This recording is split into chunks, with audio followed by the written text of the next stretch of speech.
सभी का धन्यवाद। वाहेगुरु जी का खालसा, वाहेगुरु जी का फतेह। आज हम हैं नलगढ़ा गांव। ये नलगढ़ा गांव है, नोएडा के अंदर आता है। ये हम उसी गांव में है। ये गुरुद्वारा उस गांव का है और यहाँ पे करीब 50 साल से ये फैमिली यहाँ पे रह रही है। एक पत्थर हम देख रहे हैं यहाँ पे, इसमें सुराख यहाँ पे देख रही है। प्रेस के माध्यम से इन लोगों को, इनके पूर्वज थे, उनको पता चला कि सरदार भगत सिंह जी जब संघर्ष उनके चलते थे तो वे इन्हीं जंगलों में यहाँ पे आकर रहते थे और जो बम बनाते थे वे उस टाइम पे, वो मसाला कूटते होंगे उसका। तो ये जो सुराग इसमें देख रहे हैं ये वही हैं, इनमें इकट्ठा करते थे, वे बनाते थे। ये प्रेस के माध्यम से पता चला सारा। ये एक पत्थर लावारिस हालात में इनके बुजुर्गों को यहाँ पे एक ठेक थी, एक टिल्ला था, उस पे ये पड़ा हुआ था। और जब प्रेस में इसका पता चला तो ये सब लोग इसको उठा के यहाँ पे गुरुद्वारे में इसको लेकर आए।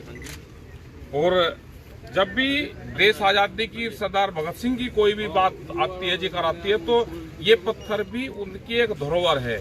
इस पत्थर का भी जिक्र आता है, नलगढ़ा गांव का भी जिक्र आता है।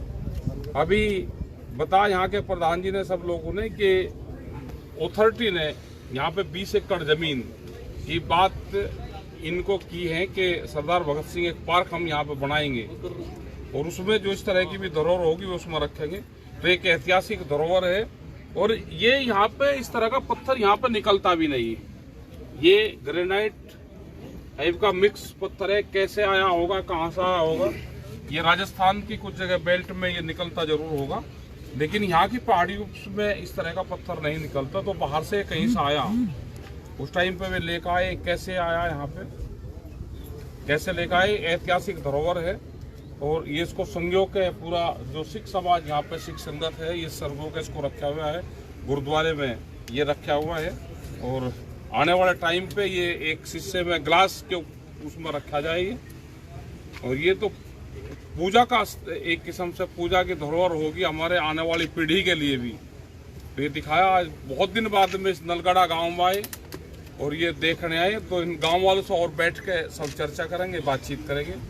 इनका कुछ मामला भी इनका है, जो जमीन ने इनको पट्टे की जमीन मिली थी, आज महंगी जमीन होगी तो सरकार इनकी जमीनों पे भी नजरें गड़ाई बैठी है।